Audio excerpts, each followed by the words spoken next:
journey is started. I've got a sleeper car for the ride down. Got everything in here, little bed up there, little sink, and charging up for the trail just to make sure I got enough reserve power, and a seat for my bag even. What more could I want?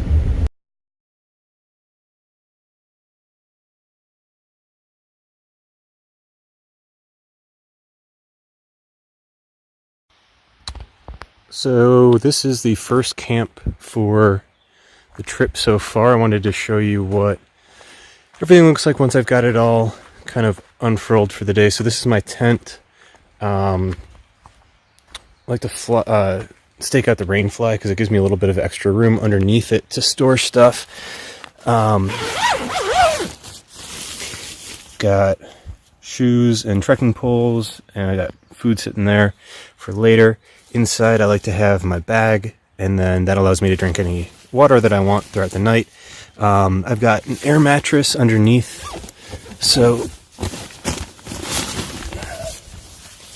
air mattress. Let me try and open up the tent. Okay, so very cozy. I've got the air mattress, down blanket, pillow, turn my Garmin off, save the battery,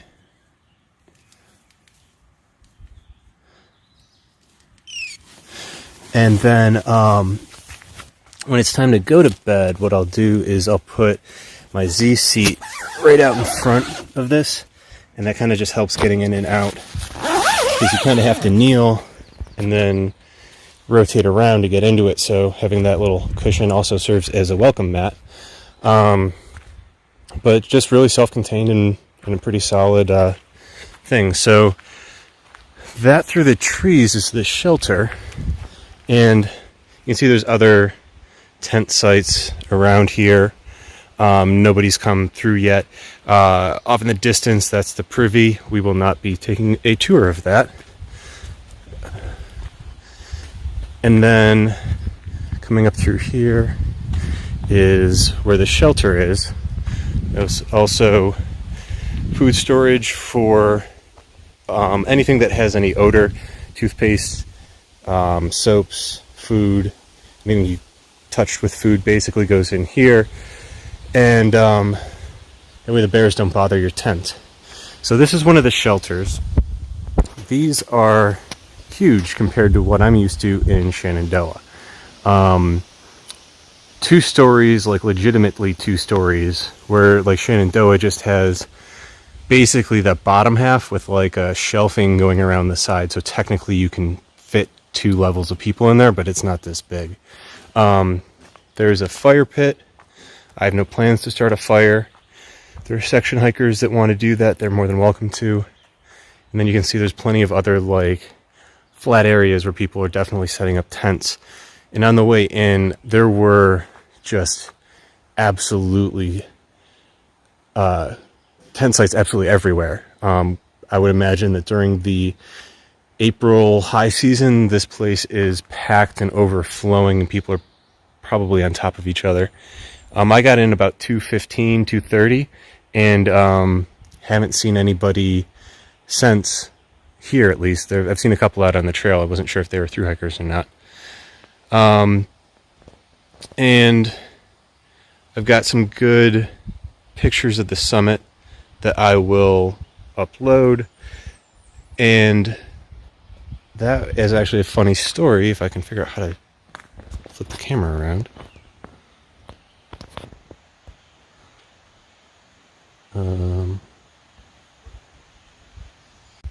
So I guess I got to stop recording to flip the camera around to the selfie mode. So basically, I got to the summit and I missed it. So they were there was a couple up there with a dog, and I spooked the dog and the woman because I just came out of the woods silently and she had her back turned to me. So I felt like it was an awkward situation to begin with, and I didn't want to just like hang around and be like, oh yeah, like, what's going on? And so I just kept moving, completely missed the giant bronze plaque that will be included in this video, and the everything else that was up there. I figured there'd be a big sign like there is at Kehatan, but not here at Springer. It's pretty dense. I wouldn't even have known it was a summit until I started going down the other side, and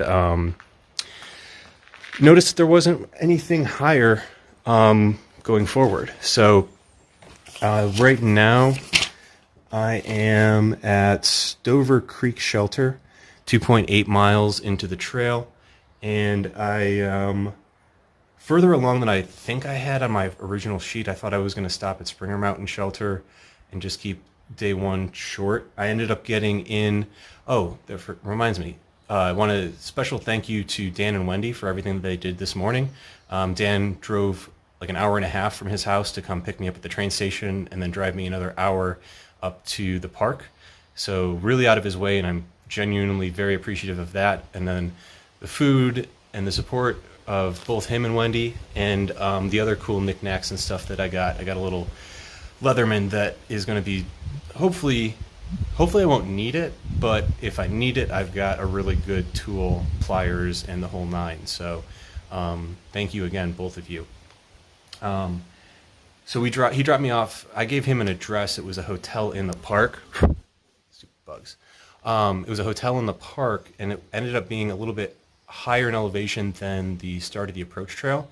So I got on the approach trail like 2 miles ahead of the official starting area. So I didn't get my bag weighed. There wasn't like the fanfare that I guess they have. I didn't get a AT through hiker badge or whatever, but I really don't care about that stuff. I signed the logbook at the summit. That's really all that matters to me because that's the beginning of the trail.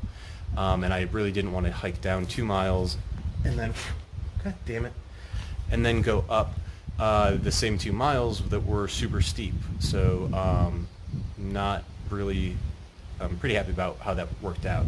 But that being said, I got to the summit at like 1 o'clock and figured that, well, I can't stop now. This is way too early.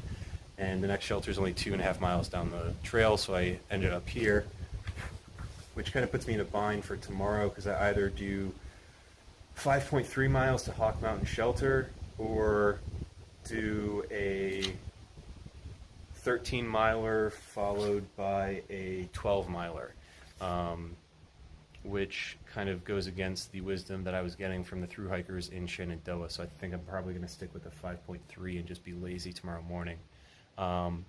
Didn't get a lot of sleep on the train last night, so that might not be a bad idea. I could only watch Game of Thrones in like 20-minute increments because the cell signal kept dying out. So that kept me up a little bit later than I had really wanted to be. And then, you know, a train moves, so that kind of shakes you awake every once in a while. Meh. That's what I feel about the finale. Meh. That's all I'll say. No spoilers. And then just planning out what my next resupply is going to be in the next few days. I think it'll be probably somewhere nearby at, what's it called? Yeah, I'll tell you later. All right. Y'all have a good one, and I will see you down the trail.